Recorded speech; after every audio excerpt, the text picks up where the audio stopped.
Onlar ailəsindən uzaqda, dənizin qoynunda dalğalarla mübarizə apararaq çalışırlar. Söhbət dənizçilərdən gedir. 25 iyun onların peşə bayramı günüdür. Biz də çalışdıq ki, sükan arxasında əyləşən kapitanla bu işin sirlərindən bəhs eləyək.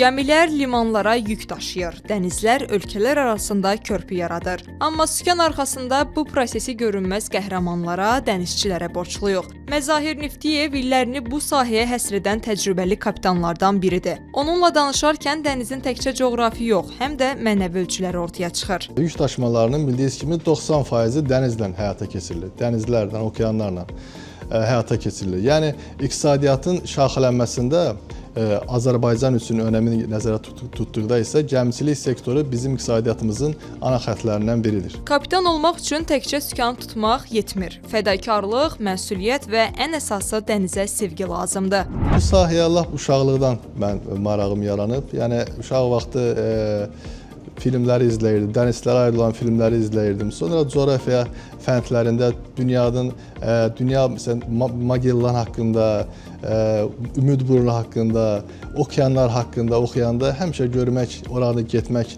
istəyirdim. Yəni, bu arzularımı gerçəkləşdirmək üçün dənizi seçdim.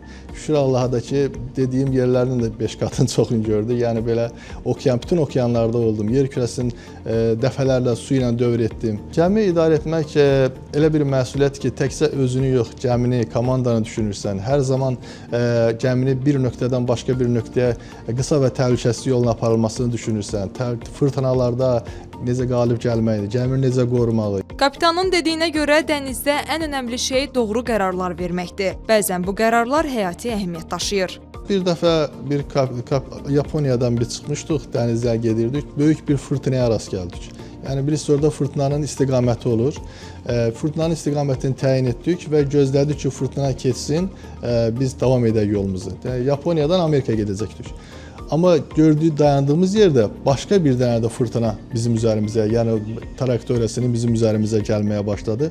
O zaman qərar qəbul etdim ki, düz fırtınanın üzərinə getmək lazımdır. Bilirsiniz, o fırtınalar tayfun, siklon deyirlər dəniz dilində. Onlar fırlana-fırlana hərəkət edir.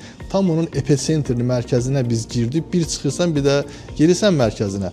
Göyün üzündə belə bir açıq səma görsənir və uğultular əmələ gəlir. Uğultu səsləri eşidirsən və oradan çıxırsan, bir girmək, bir də çıxmaq, belə bir çətin qərarı vermişəm cavan vaxtlarımda, kapitan işləyən vaxtı. Yaxşı ki, dənizi seçdim, yaxşı ki, bu həyatımda gəmi kapitanı oldum, yaxşı ki, uzaq səfərlərdə oldum.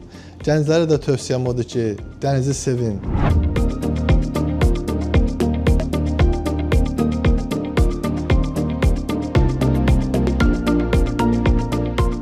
Bir dövlətin yükünü dənizlərdən keçirən bu insanlar fırtınaların içindən keçərək sabaha yol açırlar. Bayramınız mübarək, əziz dənizçilər. Ruhiyyə Balakişiyeva, Ramin İsmailov.